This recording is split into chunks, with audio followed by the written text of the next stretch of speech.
Hey, it's Dorleen. Welcome to my channel. I'm working on a one-page layout today using this sketch that I found on Instagram from Christy's Beautiful Life. Now, I thought this sketch would be perfect for a 5x7 photo I have of my granddaughters on the 4th of July last year. So I pulled out my summer papers, and I did find this kit, which I have used a couple of times before. And I was really hoping that I was going to use scraps for those strips of papers that are on the layout. I didn't have a whole lot of scraps, but I was okay with that. So I used those strips that are on the 12 by 12 papers. And so I was able to cut off both of those. And also, because the paper is double-sided, each strip that I did cut was actually 2 strips on the layout. So that was really good. So I didn't have a problem cutting into the 12 by 12 papers because I've had it for a while, and I was okay with using it. Because normally I think for a layout like this, I would have rather used, like I said, scraps or even like washi tape, or even all of them, those strips. That would be really cool. So once I cut my strips, I cut them all in widths, at least ½ inch, some are 3/4, and I think there's one that's an inch. And then the lengths were all a ½ inch different from each other, shorter than each other, or taller, longer, however you want to go from top to bottom or bottom to top.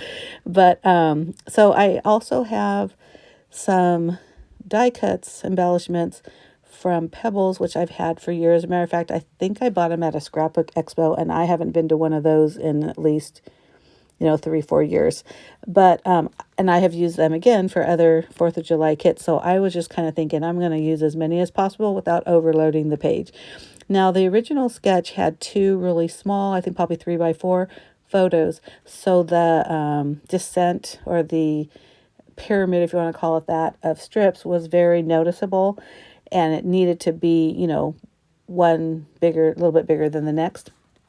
Well, because my 5x7 photo covered a lot of those strips, I soon realized that I didn't necessarily need to have those strips cut, in that descending order, or, a ½ inch shorter than the next. Because I did want to use a couple of papers that I did have scraps of, but I didn't think that they would fit or were long enough lengthwise. But as I was playing with the placement of the embellishments and also the photo, I realized they can cover where the strips, because so you can see there that top one and also the third one are not in descending order, but it was okay because the embellishments did cover them, so it wasn't noticeable. I hope that makes sense. But anyhow, I decided to trim down the photo. It just had a lot of wall and a lot of corner of the wall, things like that. I didn't really need it. Kind of debated on matting it. I changed my mind. So you can see here, I'm just really fussing with the die cuts, because I do like what I pulled out, but it just didn't feel right. And I do realize later is, if you look at that, they're all kind of the same thing. There's the circles on the bottom, the stars are all up in that top right, and then even on that left-hand side, they're all oval shape. So I decided I needed to mix stuff up. So instead of using those circle starburst, I pulled some firecrackers. I added some stars kind of throughout instead of clumped together. So I think that just looks so much better. I think it just adds more variety and it's more eye-pleasing. And I hope you agree. If you do, make sure you hit subscribe down below. Hit that like button. If you have any questions or comments, please leave those too, and I'll answer those as soon as possible.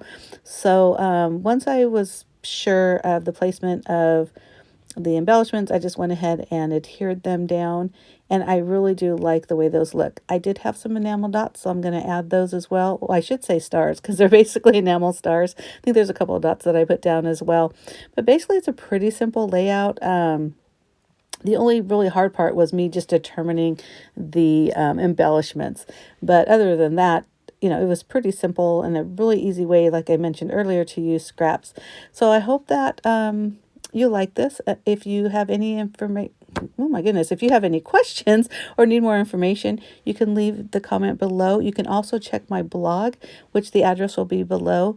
And I'll also put the Instagram account that I got this from so I can make sure she gets credit. But I like it. I think it's super easy and it's super cute. One photo, I just didn't have to do a lot to it. Now, one of my go-to moves is outlining the entire layouts. So usually I'm doing that with a black pen, but I decided to do it with a white pen because I thought it would be better for the red, white, and blue layout. And I just use that with a white pen, which you saw me do. And I just use my hand. I don't worry about making sure it's straight or anything. Matter of fact, I think it looks better when it's not straight. Now, of course, that's saying for the most part, I think I do a pretty good job, but there are some times where it just gets super wonky and I'm like, eek, what was I thinking? So that label was found on my desk. I was working on another project. It was left over and that red caught my eye. So I added it there and it was perfect just to put, 4th of July, the girls' names, their ages, maybe put the year, I can't remember.